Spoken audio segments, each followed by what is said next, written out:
Hello, fiber friends. Let's talk about core spinning and do a project.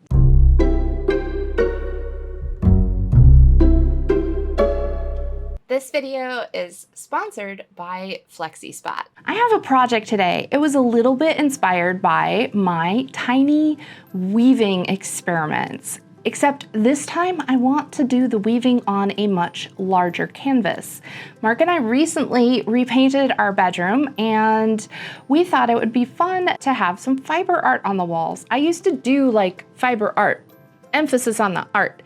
And I used to sell pieces in our local gallery. It was like a community art center.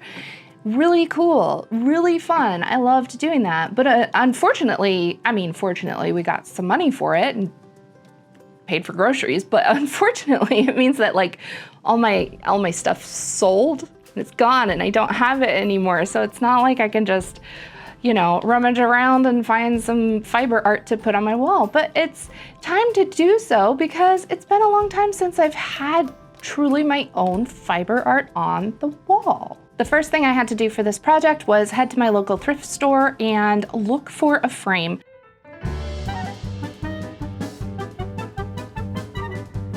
There were a lot of options. I found a couple interesting, cute, I don't know, hipster, different bits of art. I found some weird old stuff, some cool stuff, but I was on a mission and I stayed focused. It was hard, but I did it. And I came home with this one frame. I think this will look good up here, but I don't have anyone to hold it for me right now. So I'm gonna just do that. And then I'll come back here with all of you and see how it looks. Okay, the width between the curtains is perfect. I am very excited. And I think the height is probably good for the amount of material that I have. I'm not sure why the bed isn't centered. It's still not centered, but it's good enough for the moment. I'll straighten it out when I hang the actual picture. It'll be more of a reveal. But I wanted to show you something. Come look at my little guy.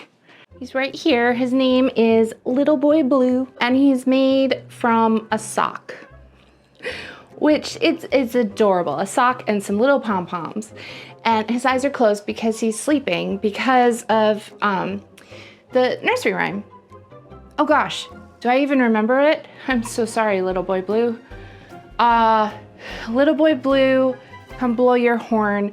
The sheep's in the meadow, the cow's in the corn. Where is the boy who looks after the sheep? He's under the haystack, fast asleep. I've had this since I was a baby. Like, I don't remember when I got it because I got it when I was that little. How cool is that to have a little keepsake? My mom found it in her sock drawer years later, and she was like, hey, do you still want this? And I was like, oh, it's Little Boy Blue. He's supposed to look after the sheep. That's a sheep over there. See?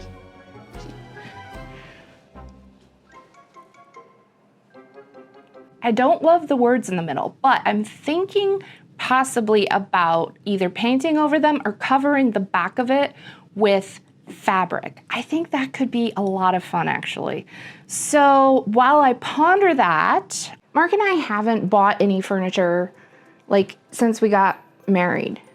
Everything we have is hand-me-downs, thrifted, antique, found on the curb. When we started redoing the bedroom, there was a perfect coincidence because Flexispot reached out and they wanted to send me a chair. Mark and I got so excited to just have a nice new piece of furniture in our bedroom that we could use to relax, chill out. We had the perfect spot for it, and I am loving my new recliner. I think that this recliner is perfect for people who like to wiggle like I do. You can sit in all kinds of ways while you're doing all kinds of stuff, like spinning, reading. Oh my goodness, who wrote this article? It reclines too. I chose the gray color because it goes so well with this reclining sort of lap blanket that I wove myself. It was a great stash busting project.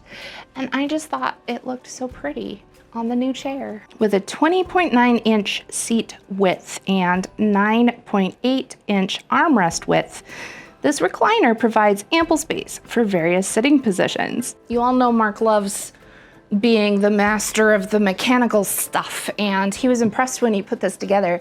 And it's fun because it rocks and it swivels, and he liked the mechanism down there for being sturdy and solid. Mark and I both agreed when we were setting this up that if our kids were little again, which no, if they were little again, this would have been like the perfect rocking nursing chair. It has this cool little side compartment where I can hide things. I put my yarn in the pocket. It's like the perfect little yarn holder. We had fun putting the chair together. I had fun with the boxes it came in, but we got it together no problem. The chair comes with a variety of optional features, and you can check those out by clicking the link in my description below. Don't forget to use my code LOTUS30 to get $30 off your purchase and free shipping. So should we get back to the project at hand, the spinning and the weaving for my art? Because I feel like I could enjoy this chair even more if I had my art on the wall. So, to the studio. I am pulling a Julia Child.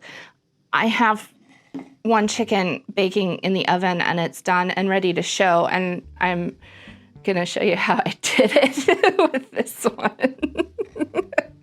Let's put this to the side, shall we? Pretend you didn't see that. You saw nothing. I got 2 of these beautiful bats at YarnCon, and I just didn't have the right project for them. Look at this bat. Isn't this gorgeous? Here, take a closer look. So what fibers are in here? There's a little bit of sparkle. There's some bamboo, some wool, some recycled sari silk, and just beautiful joy, because it's just beautiful. Isn't it beautiful? When I spin a bat like this, in my mind, I imagine what the colors look like and how I want them to look like. So if the colors are very dark on this side and light on this side, if I were to make this into sort of like a big bundle like this, some people call this a roll log because it's like a log, and then spin it from this direction, you can imagine the yarn is going to move from the lighter to the darker blue. If I want to have more of a mix, I could, I could fold it in half like this and then sort of spin it where I'm just pulling randomly, and it would blend it a little bit more haphazardly, a little more randomly. But I thought, you know what, I'm gonna do sort of a self-striping type of a thing, and I am going to tear pieces off of here. This is like cotton candy. This looks just like cotton candy. So tearing pieces off of here, I am going to alternate them. So I'm gonna have one of sort of the blue cotton candy color and then one of this like grape Kool-Aid. I can pull strips off of the bat and alternate them. And because this is so one color than the other color, it's very easy to do that and have a very clear distinction between the different colors. So I'm just gonna keep doing this here until I make my way through the bat. This last one is gonna be a little bit of a blend. That's okay. I still like it. There we go. Okay, so now I have rearranged the bat. So if we were to roll it up, right, and make that roll log, which I'm not gonna do, I'm gonna go strip by strip. But if I were to, I can imagine what the yarn looks like, and it's gonna look much more like this self-strike kind of alternating. Cool way to control your color. I got this baby out for this project, and I am going to get this cotton off of here. This is an old cotton spin that was still on here just a little bit. I'm gonna get this off, and then we are going to core spin this beautiful bat. My bobbin's all cleaned off. Here's the cotton. Done. This is core spinning, and it's one of my favorite ways to spin a yarn that I want to be very textured and squishy. It's a very squishy yarn. And it is a little bit of a different process to spin this yarn. Typically, your standard historical, although this is historical too, but we'll talk about that in a different video. But anyway, generally yarn is spun, so you've got your fiber, you put twist in it, you do that twice maybe, and then you twist those two together the other direction, and that's a 2-ply yarn. Very, very ubiquitous. A core-spun yarn is when you have a yarn and you take the fiber to wrap around it. So the yarn that already exists, maybe you spun it, maybe not, maybe it's a 2-ply, I don't know. But that yarn is your core, and then the fibers are going to wrap around it, kind of glazing it, if you will. And that is where you can play with really cool texture and color, because you have a little bit more control of how it's wrapping around to keep the pretty stuff visible. I'll show you how I do that in a second. But the first question that a lot of people have about core spinning is, what should I use for my core? And I would say anything that is not slippery, because if your core is slippery, the yarn you're wrapping around it can like slide and pull, and then you've got your exposed core, and no one wants to see that. We want to see the beautiful art yarn. So the core should not be slippery. It's great if it's sticky. Mohair is a great choice. This is actually some Surrey alpaca, but it has a halo. If you look up close, it's got some fuzziness to it. And that works because it's very grippy, and so it doesn't slide around on there. To get started, I'm just going to attach the core to my leader, and then I'm gonna toss the core on the ground because it's the poof skein, and it'll unravel from it real easy, but I do want it to be out of my way. If I just fold that core over and let the twist come in, it's gonna get on there just fine. I always start with a section of the core, just plain, so that whatever I'm working, if I need to tie it to something or get something started or whatever, I have a little space to do that. All right, let's start wrapping. And the way that I do that is just to kind of pinch and then let go. Pinch and let go, pinch and let go. Just like that. Super easy, right? So I think this is actually probably a little fast for me, so I'm gonna turn the speed down. Let's see how we do here with a little less twist speed. There we go. So basically, while I'm twisting this, I want to have the pretty stuff on top and the more plain stuff on the underside, because this way the pretty stuff gets wrapped over the top and then we can enjoy it.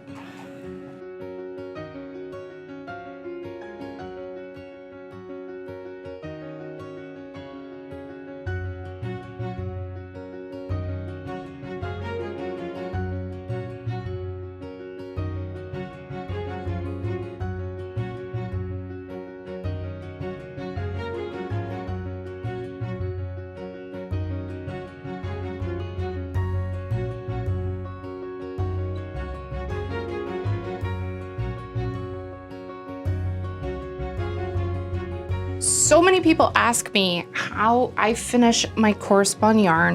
It's a pretty simple process. Basically, I just blast it with steam from my iron and then let it dry. Now that I have this all dried, set, ready to go, I need to put it into some sort of more usable form than a full, like, hanging skein of yarn.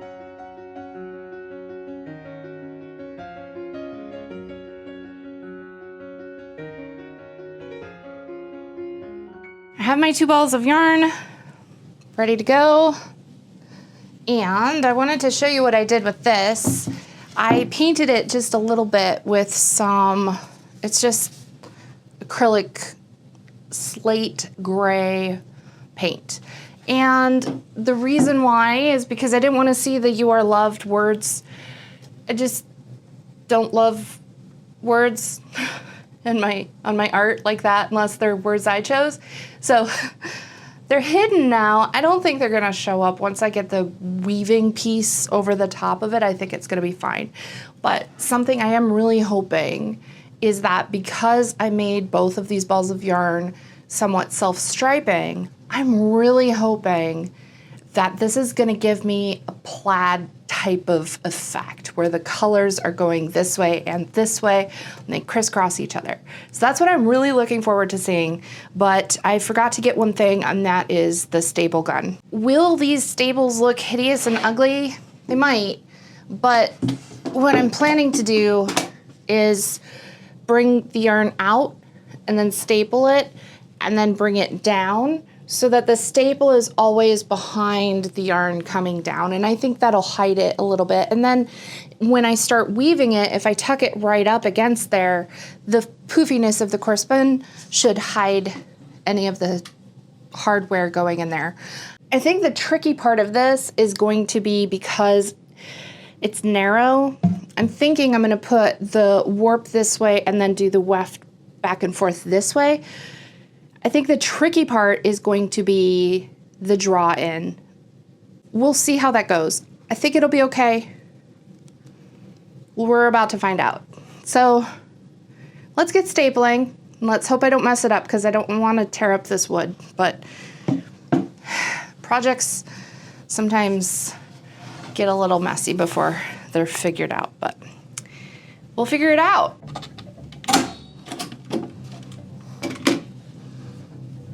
All right, first one down.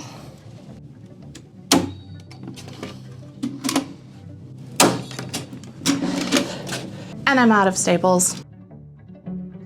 I need to catch you up on where I'm at with this project. I've had a lot of personal things going on in my life, so this project has taken a little longer than I thought. And then on top of that, I ran out of staples. And it was like too much. I had to step away. So I realized actually stepping away and coming back to it helped me see it with fresh eyes and notice a few things that I need to adjust. So in the end, it turned out to be a good thing. Sometimes you get some benefit from stepping away from your project. All right, here's where I'm at. I do have new staples now, by the way. So that's good. I was already working on stapling this and I kept stapling. I mean, we know there's a core on the inside of this, right? And then the fibers wrapped around it. I was stapling it and somehow, whatever way I was holding the staple gun and the yarn and stuff, it was catching the fiber on the edge, but the staple wasn't coming down over the top of the core. So it wasn't holding, it was just kind of caught in the fluff. Then I was double stapling each one. But what I've realized now is that there's these V shapes, because of course there is, because if we're coming down and then back up, it's gonna do like a zigzag shape, which could be okay, but it's not really what I want to have for this project. So I'm going to dig the staples out that I've already done, which hurts me a little bit because I didn't want to put a billion holes in this wood. But I think what I'm gonna do to solve the problem of the V shape is to come down, staple it, move over a little bit, staple it, and then go back up. It's gonna prevent the V shape from forming at the bottom, and I think it'll give me a little bit better of a structure to weave on. But then I was also thinking, if I'm doing it that way, there's something I could do that would be kind of cool, which is that I can change the space of the gap. So what I am gonna try and do is have it spaced equal, equal, equal, bigger gap, and then equal, equal, equal, equal, bigger gap, and then equal, equal. I just think it would be cool because it would give sort of like a runged ladder effect. And I think that could look neat. It could be neat. So let's find out if it looks neat.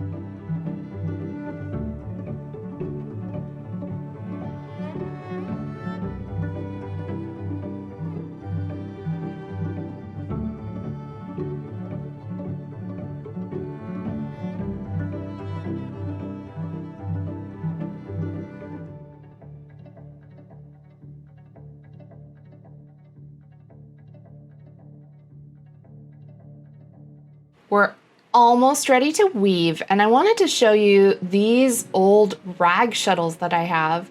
They are absolutely perfect for working with a yarn like this because the sides stick up kind of tall, and that means that when you wrap the yarn around it, the yarn is sort of protected by the sides. So when you pull the yarn through the weft, it keeps it from getting too fuzzy. This is a yarn that can easily get fuzzy with too much abrasion, and so having it rub against the wood instead of against the weft is a lifesaver for a project like this. So I'm really grateful I have these shuttles to do this with. At a certain point, I realized that the draw-in was going to be impossible to avoid. With the weft being so stretchy and the warp being so stretchy, it was just gonna draw in no matter what. And so I decided rather than fighting it, I would embrace it. And I kind of like how it sort of has this watery, flowy kind of net, kind of mermaid, kind of scales on a blue fish vibe. I'm really liking how this looks and how it's turning out. And even with that draw-in on the sides where it's narrower in the middle, I think it adds to the piece, and I'm happy I didn't struggle against that. Sometimes you just have to go with where the project leads.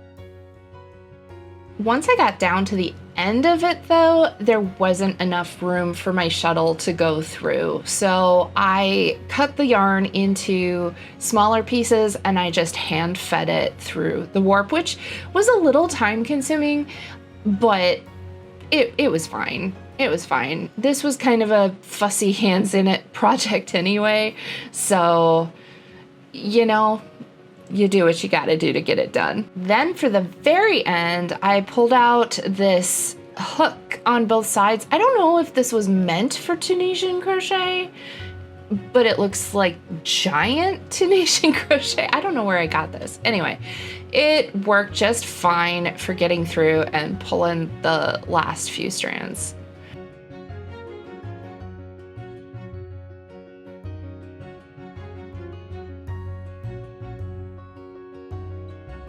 I love how this turned out so much. It's just the absolute perfect piece of art. And as a bonus, my mom gave me this quilt that my grandmother made, and it's a Dresden plate.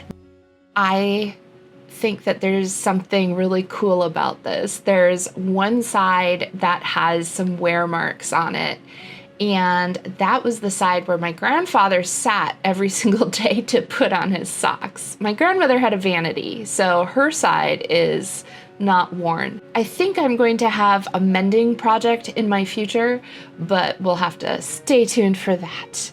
And yes, the sheep approves of the bedroom makeover.